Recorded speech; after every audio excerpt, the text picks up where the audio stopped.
Olá, boa noite. Polícia Civil de Sorocaba esclarece o primeiro ataque a ônibus da cidade. Veja agora os outros destaques do Noticicidade. Prefeitura de Porto Feliz reduz horário de funcionamento de serviços e atendimento à população no mês de dezembro. Conselho Administrativo de Defesa Econômica deve auxiliar Ministério Público e Polícia Civil nas investigações da Operação Águas Claras. E hoje o Noticicidade vai ensinar uma receita especial de panetone para você servir em casa para a família e os convidados. Terça-feira, 4 de dezembro, o Noticicidade está no ar. Depois de algumas investigações, a Polícia Civil de Sorocaba esclareceu o primeiro ataque a ônibus da cidade. Em depoimento, um homem confessou ter ateado fogo no coletivo na Zona Norte. Pablo Henrique Dias Gomes, de 19 anos, confessou ser o mandante do crime. O rapaz se entregou após negociação entre a polícia e a família dele.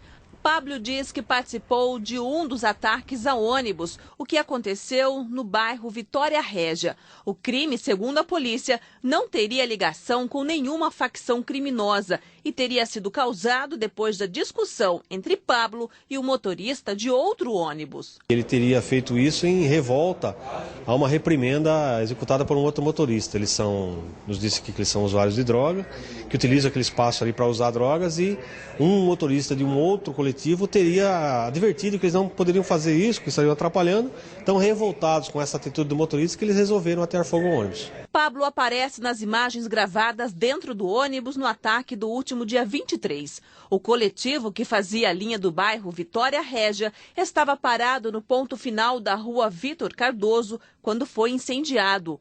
5 suspeitos jogaram combustível e atearam fogo. 8 poltronas foram destruídas. Assim que eles estavam de posse do álcool combustível e com os outros indivíduos já prontos para tomarem a atitude, o primeiro ônibus que ele passou, eles resolveram então atear o fogo ao ônibus. Segundo a polícia, Pablo negou ter participado dos outros crimes.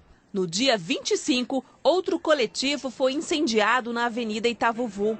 Um dia depois, 6 ônibus foram incendiados dentro da garagem da TCS, também na zona norte de Sorocaba. Os ônibus faziam parte da massa falida da empresa. Outro ataque foi registrado no bairro São Lucas, em Votorantim, no dia 28 de novembro. Uma mulher foi baleada nesta manhã no bairro Bom Jardim, em Jundiaí. Segundo a polícia, 2 homens armados invadiram a chácara, roubaram o local e, na saída, atiraram na vítima. Ela foi socorrida para o Hospital São Vicente de Paula. Os assaltantes estão foragidos.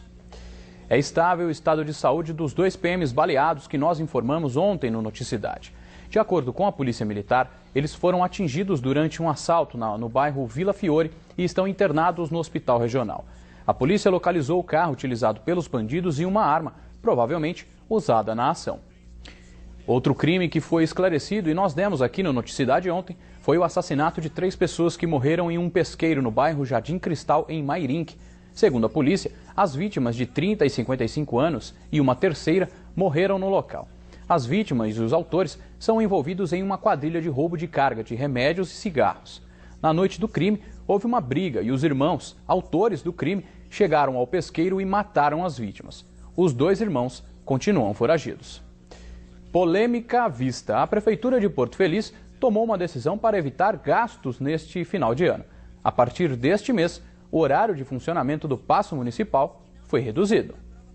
De acordo com o decreto assinado pelo prefeito, servidores das áreas administrativa e operacional passaram de 40 para 30 horas semanais sem redução dos salários. O objetivo da mudança é diminuir custos com água, luz, telefone e até com cafezinho, diz a chefe de gabinete.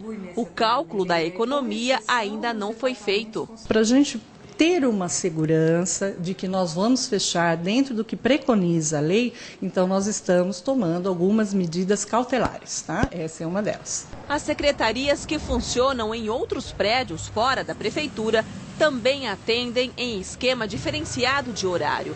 Os contribuintes de Porto Feliz não vão ser prejudicados, afirma a Regiane. As autarquias, por exemplo, elas estão fora dessa questão. Os serviços essenciais, educação, saúde, recolhimento de lixo, segurança, eles permanecem todos nos seus horários normais. Seria mais mesmo a parte administrativa da prefeitura. As portas vão ser fechadas todos os dias à 1 da tarde. A medida segue até o dia 31 de dezembro, quando termina o mandato da atual administração. Quem precisa de atendimento tem que chegar antes do almoço. Eu acho que para algumas pessoas fica dificultoso, né? Tem gente que não pode vir um horário, não pode vir outro horário, então vai ficar péssimo, eu acho. Mas não é toda a prefeitura que está. Alguns setores. Alguns setores. Então o setor que vai fechar para mim não diz nada. 2 horas a menos vai atrasar bastante coisa. José até entrou, mas saiu sem atendimento. Ele deixou de almoçar para vir à prefeitura e mesmo assim não conseguiu o que queria. Eu ia pagar IPTU. Vai estar fechado, né? Pagar juro agora. O mesmo aconteceu com seu Nivaldo. Ele saiu da casa antes do almoço, pegou o ônibus para chegar e vai embora sem as informações que queria. Ia perder a viagem. Homens fortemente armados explodiram um caixa eletrônico dentro de uma agência bancária no centro de Cesário-Lange. O ataque aconteceu durante a madrugada. De acordo com a polícia, os ladrões chegaram ao local em um carro, atiraram para o alto, renderam um guarda noturno, explodiram o caixa e levaram uma quantia não divulgada pelo banco. Ninguém foi preso. Nesta madrugada, um incêndio atingiu uma loja no centro de Sorocaba. As câmeras da Guarda Municipal registraram as imagens do fogo. O incêndio aconteceu nesta loja na rua Monsenhor João Soares e ninguém ficou ferido. O que chama a atenção é a proporção das chamas, que só não provocaram prejuízo maior porque guardas municipais foram rapidamente para o local. Depois que a carga dos extintores de incêndio terminou, os GMs chegaram a utilizar na emergência cones de trânsito para retirar a água de uma fonte para apagar as chamas. O incêndio será investigado. Representantes do Conselho Administrativo de Defesa Econômica de Brasília, o CAD, estiveram hoje em Sorocaba para debater um provável auxílio nas investigações da Operação Águas Claras. 3 membros do CAD chegaram à delegacia por volta das 11 horas da manhã. Durante 2 horas, eles conversaram sobre o caso com promotores do Ministério Público e com delegados do Grupo Antissequestro. O Ministério Público vai pedir autorização em primeira instância para compartilhar com o Conselho Administrativo de Defesa Econômica documentos da investigação que estão em segredo de justiça. O CAD fiscaliza e eventualmente pune autores de ações que prejudiquem a concorrência. De acordo com o Ministério Público e a Polícia Civil, existem indícios de que as empresas investigadas na Operação Águas Claras determinavam detalhes das licitações e combinavam com antecedência as perdedoras e vencedoras nos processos. O promotor do GAECO, Grupo de Combate ao Crime Especializado, ressalta o auxílio do CAD nas investigações. Trata-se de um pessoal especializado na investigação dessa atividade de cartel e com bastante experiência na análise documental. Isso pode propiciar a investigação, a elaboração de um laudo pericial que venha a comprovar ou a reforçar a prova de tudo que já foi feito em torno da atividade dessas empresas durante essa investigação. O CAD foi notificado a respeito das investigações pela Sabesp, a Companhia de Abastecimento do Estado. Caso a Justiça aprove o compartilhamento de informações, o Conselho deve apurar se houve formação de cartel, que é quando um grupo de empresas determina preços e ações no mercado. As penas que estão previstas na esfera administrativa são penas de multa para as empresas, para as pessoas físicas eventualmente envolvidas e também uma pena que é específica por causa de licitações, que é a proibição de licitar por no mínimo 5 anos. A Operação Águas Claras teve início em novembro e investiga fraudes em licitações de departamentos de água de cidades de 7 estados do país, inclusive em Sorocaba. O ex-diretor do SAI, Pedro Dalpian, gerentes e sócios da empresa Alsan, que presta serviços à autarquia, ficaram presos por 10 dias durante as investigações. O Ministério Público apura também por que a atual diretoria do SAI manteve contrato com a Alsan nos serviços de leitura de hidrômetros. E o promotor Wellington Veloso conseguiu o pedido à Justiça para deixar os membros do CAD terem acesso às investigações. E já está com parentes o bebê que foi encontrado em um ponto de ônibus em Sorocaba, como o Noticidade mostrou no dia 23 de novembro. O pai da criança queria que o menino de 4 meses ficasse com alguém da família. A mãe, que passa por tratamento psicológico, alegou que não tem condições de ficar com a criança. O caso corre em segredo de justiça. Os consumidores de Sorocaba vão ter mais tempo para fazer as compras de Natal. As lojas do centro da cidade já começaram a estender o horário para receber os clientes.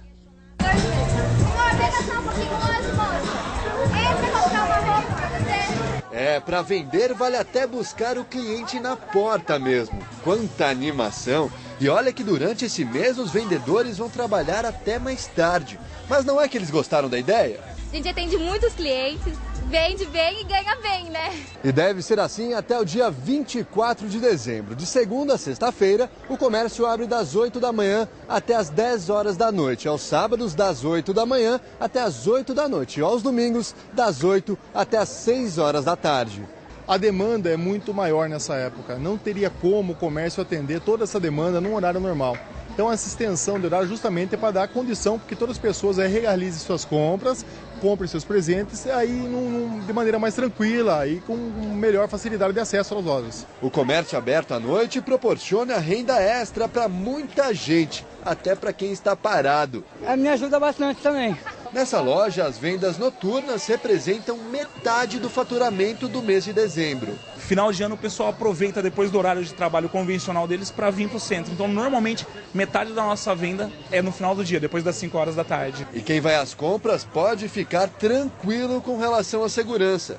Esse mês a Operação Natal tem policiamento reforçado, por isso, bom para as famílias que trazem até a criançada. Aproveitar esses dias de Natal aí pra gente fazer as compras com a família.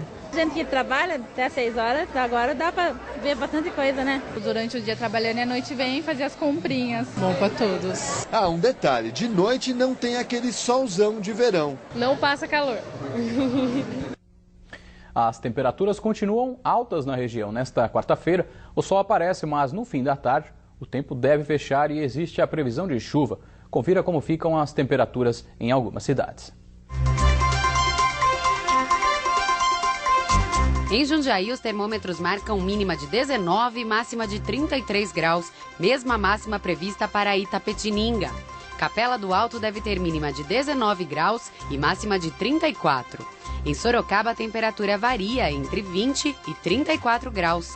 Mairinque deve ter mínima de 17 e a máxima chega aos 32. E nesta madrugada, a equipe do Corinthians embarcou para o Mundial de Clubes no Japão. E a fiel torcida proporcionou ao time uma grande festa no Aeroporto Internacional de Guarulhos. Aos poucos, a torcida foi chegando e valia qualquer esforço para participar da festa. Pelo Corinthians, vale tudo. Entendeu? Sacrifício, devagar chega ao longe, diz o ditado, né? Uma multidão de corintianos se reuniu na sede da torcida organizada. Música, bandeiras, tudo para entrar no clima do Mundial. Para essas pessoas, a viagem é bem mais curta. A maioria não vai para o Japão, mas isso pouco importa. 5.000 torcedores vão até o aeroporto em Guarulhos para incentivar o time rumo ao título mundial. E nós vamos acompanhar esse trajeto. 5.000 só da torcida organizada. No ônibus, mais cantoria. Quem não pôde atravessar o mundo para ver o Timão extravasou a emoção aqui mesmo. É um sonho que a gente sempre queria, que nós sonhamos a vida inteira e estamos comendo o sonho agora. Uma das principais vias de São Paulo foi tomada pela carreata. Um mar branco e preto. Nós não chegamos ainda nem na metade do caminho e a cidade que nunca parou por causa do Corinthians. Está agora no meio da Marginal Tietê, que foi tomada pela festa da Gaviões da Fiel. O trajeto também teve demonstrações de imprudência. Grupos de torcedores subiram no teto dos ônibus, arriscando a vida deles e de outras pessoas. A diretoria da organizada tentou impedir e por várias vezes pediu que ninguém subisse nos ônibus, mas não teve jeito. A emoção era maior e lá iam eles de novo. Confiantes, mesmo depois da derrota no Clássico de domingo por 3-1 contra o São Paulo. O último destino antes do aeroporto foi o centro de treinamento do Corinthians, de onde o ônibus com os jogadores partiu para Guarulhos. Início de uma caminhada histórica rumo ao bimundial. Só quando os ônibus chegaram ao Aeroporto Internacional de Guarulhos, deu para ter uma ideia de quanta gente veio empurrar o Corinthians rumo ao título mundial. Dá uma olhada na multidão de torcedores aguardando o ônibus com os jogadores.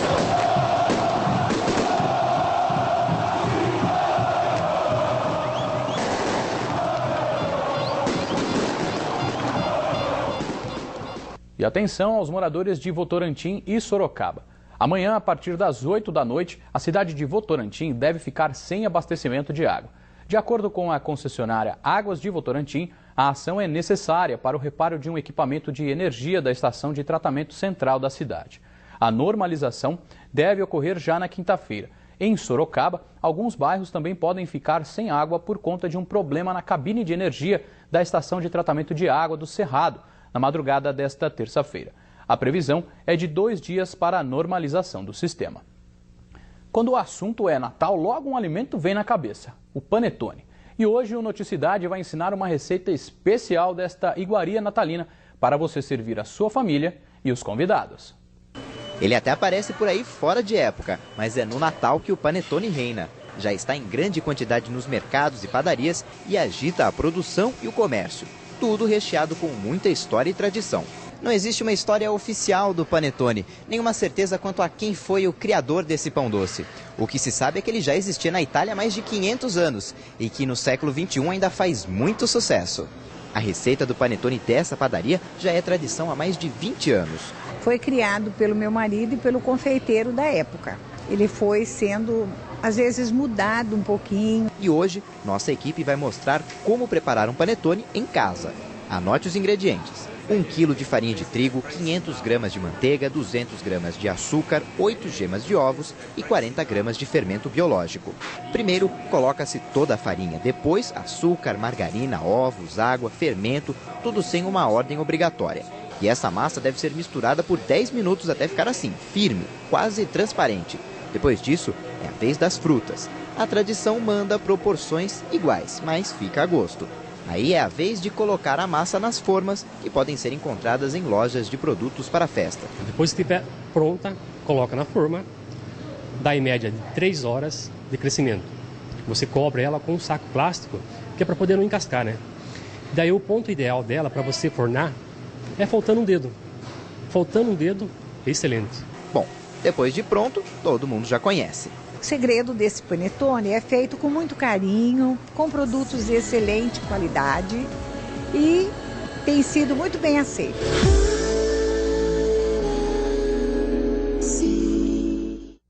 Dá até água na boca. O Noticidade fica por aqui. Assista agora ao SBT Brasil. Obrigado pela companhia, uma boa noite e até amanhã.